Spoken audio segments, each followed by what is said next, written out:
அப்படி இருந்தாலும் வேர்வி தண்ணி வலித்து போட சொன்னாய். வேர்வி தண்ணி போட்ட உடனே ஒரு பிள்ளை பிறந்திருக்கிறது. சண்டை சண்டை சண்டை சண்டை என்று ஒரே போர்க்குளமா நிற்கிறானே, இவனுக்கு என்னென்ன பெயர்? சிவபெருமானுடைய வேர்வையில் விருந்தபடியால், அதாவது பிறந்த உடனே சண்டை சண்டை என்று சொல்லி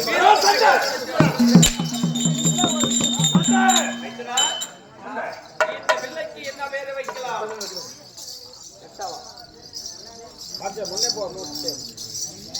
தேவர்களெல்லாம் ஒன்றுக்குள் யாகம் செய்தோம்.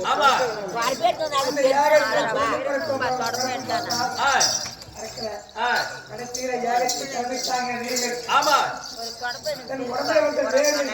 என்னுடைய நெற்றில் இருந்த வேர்வையை நான் எடுத்து போட்டபடியால் வேர்வை சிந்தி, ஆமா, அந்த வேர்விலே ஒரு வேர்விலே பிறந்திருக்கிறார்.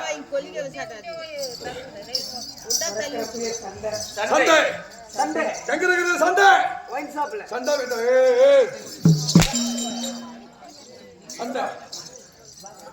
இந்த குழந்தைக்கு, அதாவது வீர பராக்கிரத்தோடு பிறந்த குழந்தைக்கு என்ன பேரை வைக்கலாம்?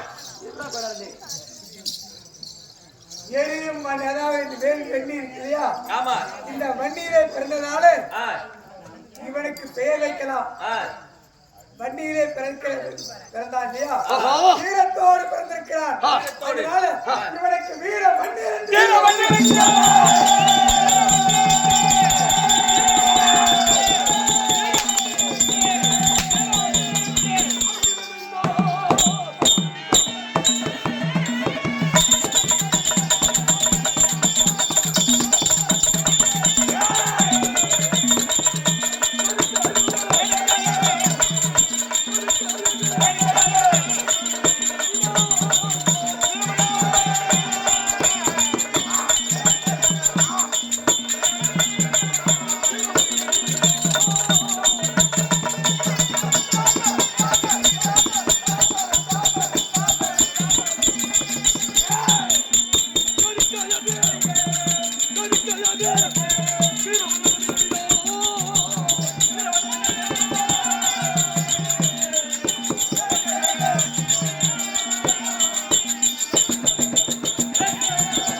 நான் வன்னியா இருந்தாலும்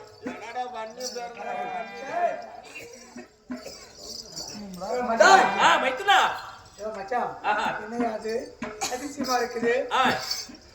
நெருப்புல ஒரு குழந்தை பிறக்கணும் நாங்க நினைச்சோம். ஆனா இங்க பிறந்து ஒண்ணு இல்லையே. 5 பேர் பிறந்திருக்கிறாங்களே. பிறந்திருக்கிறார்கள். ஒருத்த வண்டி தான் பிறந்துன்னு சொல்லுவாங்க.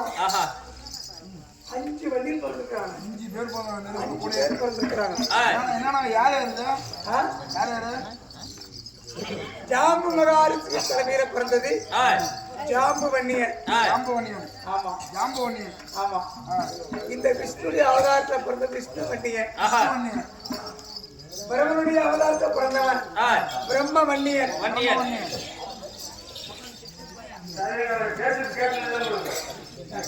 அவங்க ஒரு ஆட்காரங்க தானே தெரியாது உங்களுக்கு.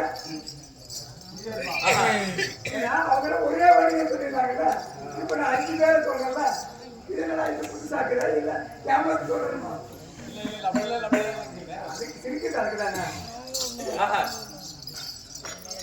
இந்த சிவபெருமானுடைய அருளால பிறந்தவர் ருத்ரவன்னியன். இந்த வன்னியருக்கெல்லாம் சேர்ந்து இந்த 4 பேருடைய தவத்தால பிறந்தவன் தான் வீரத்தோடு பிறந்தவன் வீரவன்னியன். நான் வீரவன்னியன் இருந்தாலும்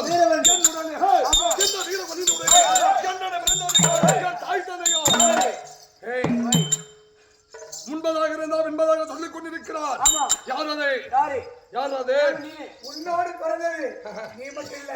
உன் தம்பிமார்கள் 4 பேர் 5 பேர் பிறந்திருக்கிறீர்கள். உங்களோடு பிறந்தது என்ன பிறந்தது? 32 விருதுகள்.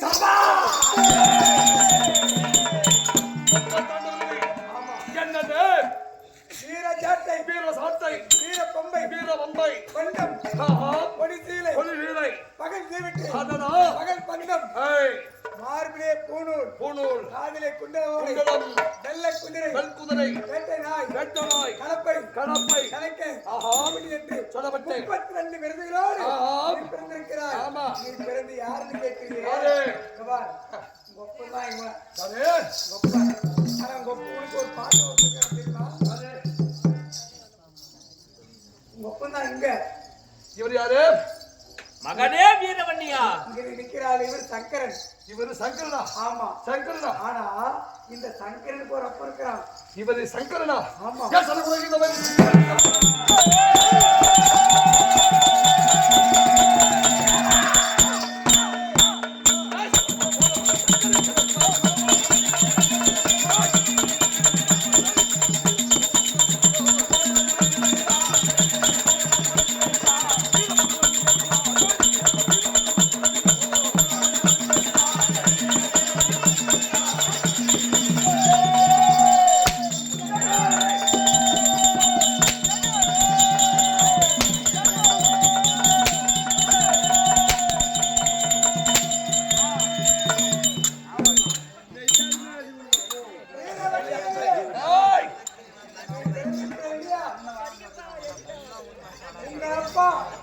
சங்கரன் உங்க பாட்டா நரகுண்டன்.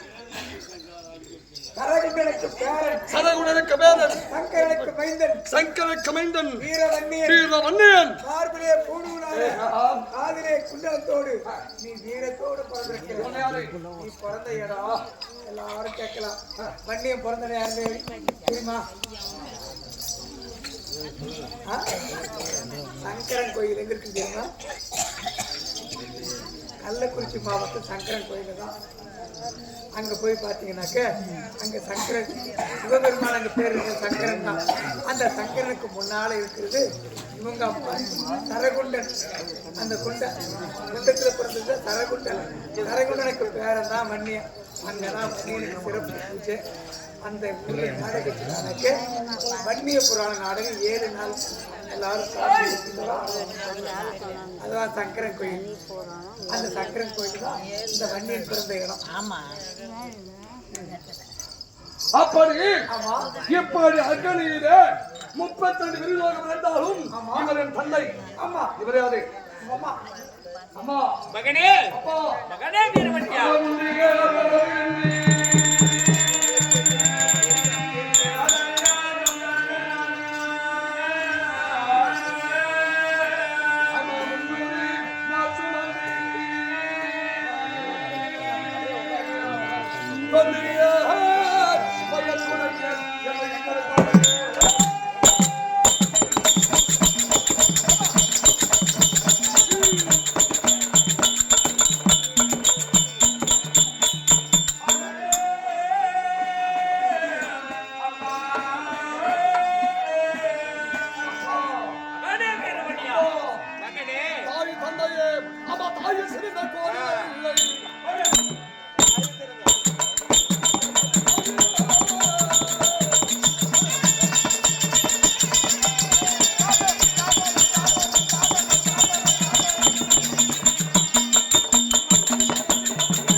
ஒரு அங்கத்தில் பிறந்தவர்களை 32 விருதோடு விடத்தை வீர வன்னியன் வன்னியன் அன்னைக்கு கூட்டி வந்து அப்படியே வாழ்த்த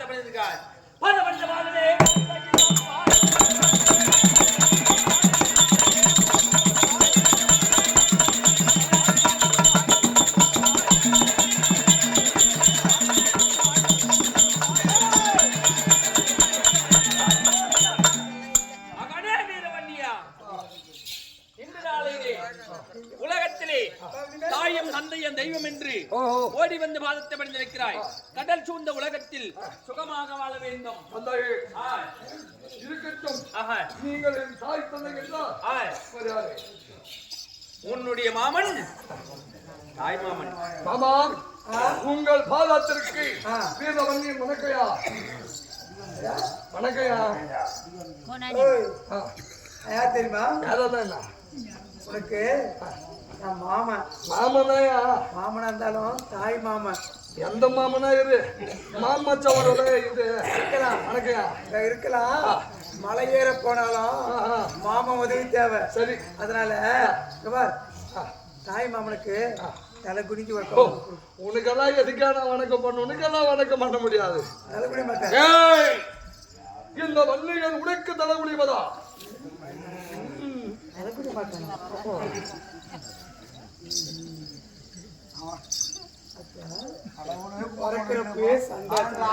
எனக்கு நானே கடவுள். மாமனுக்கு தலை குனிய மாட்டேங்க. கடவுள் என்றால் தாய் தந்தை மட்டுமே. தலை குனிய வைக்கணும். சரி நீ மாமனா? சரி பொட்டில் உக்காந்துக்கிறாரு அவரு யாரு?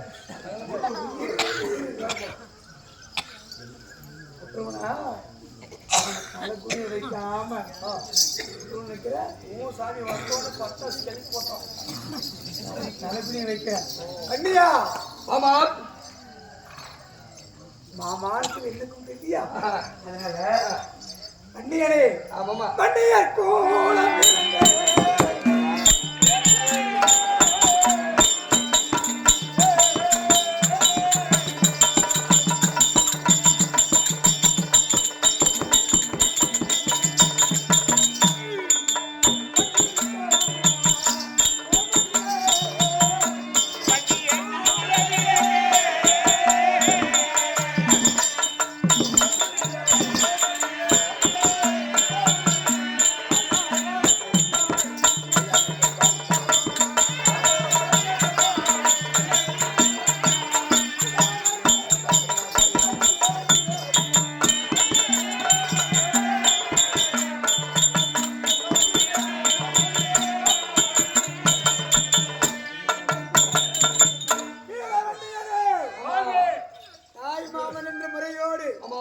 என் பாதத்தை நீ படித்து முடிச்சனால பார், என் எண்ணம் போல எல்லாரும் இப்படி சொல்லி சொல்லி முடிச்சிட்டல.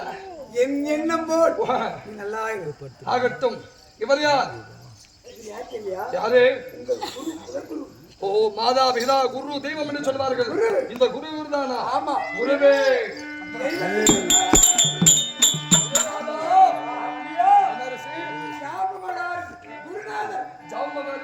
ஆமா, ஐயா குருவே,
இருந்தபடினால் உன்னுடைய புகழ் வாழ்க, வண்டியா வாழ்க, குருவுடைய ஆசீர்வாதம்.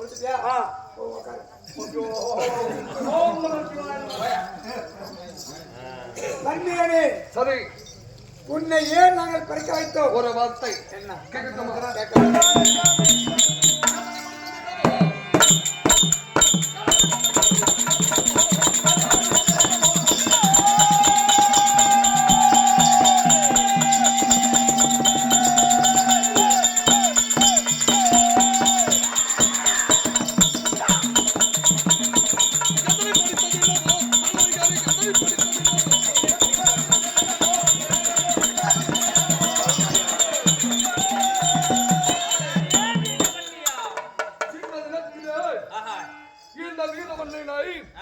ஒரு அக்கினைகள் 32 என்னை படித்திருக்கிறேன்.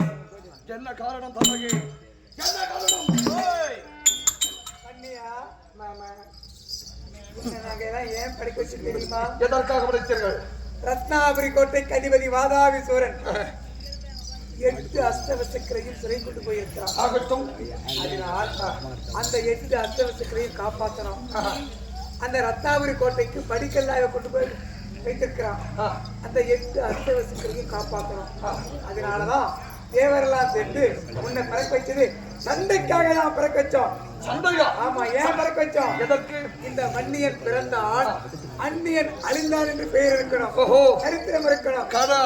அதனால நீ சண்டைக்கு போகணும். ஆகட்டும், சண்டைக்கு போ. போட்டமா? இதோ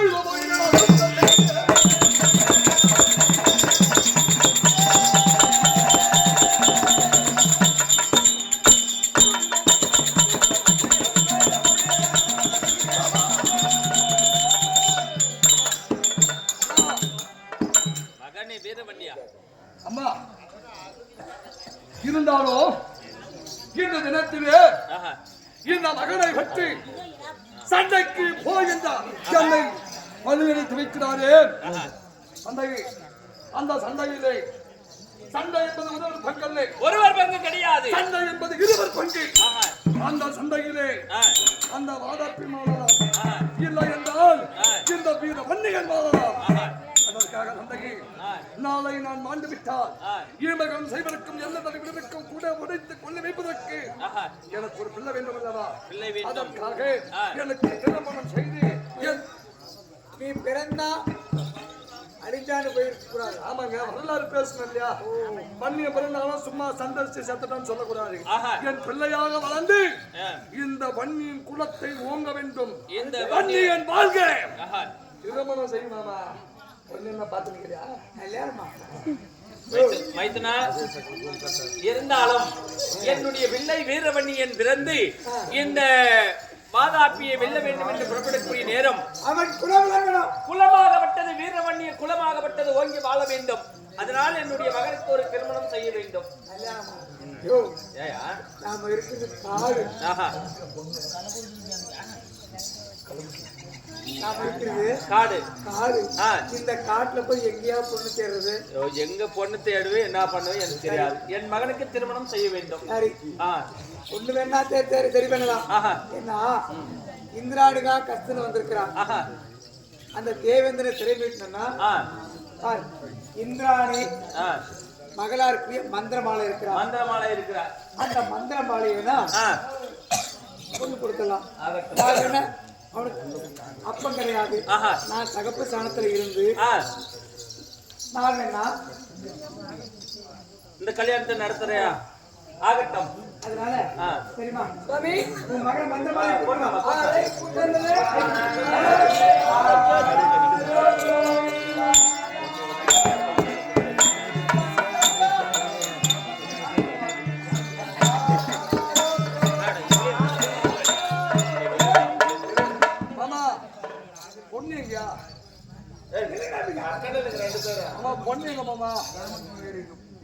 மகனே இந்த மாமா மச்ச முறைதான் தூரமா பொண்ணு வாங்க பொண்ணு மாமா வாங்க பொண்ணு அதிகமான இதா கொடுக்கறாங்க. கல்யாணம் கேட்டேன் பொண்ணு இருக்குதுல்ல, வா பொண்ணு பார்க்கணும்னா கிட்ட போய் பார்த்தா ரசிக்க முடியாது. என்னது காட்டுற மாதிரி தூரம் வந்து ரசிக்கணும். பொண்ணு பார்த்தா பொண்ணு ரசிக்கணும். தூரம் கை காட்டுற மாதிரி அந்த மாதிரி பொண்ணு பாரு நிக்கிற மாதிரி பொண்ணு தான்.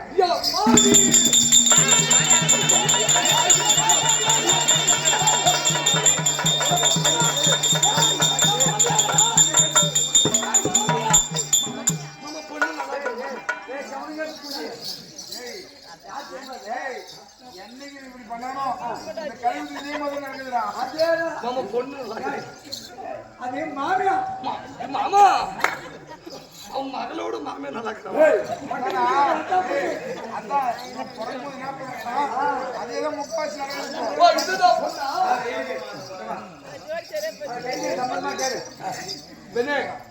என்ன திருமணம் செய்வதற்கு உனக்கு சம்மந்தமா? கோலப்பிரசோட கோடி காலம் வாழ்வதை விட வீரப்பிரசோட வினாடி வாழ்வது தான் என்னுடைய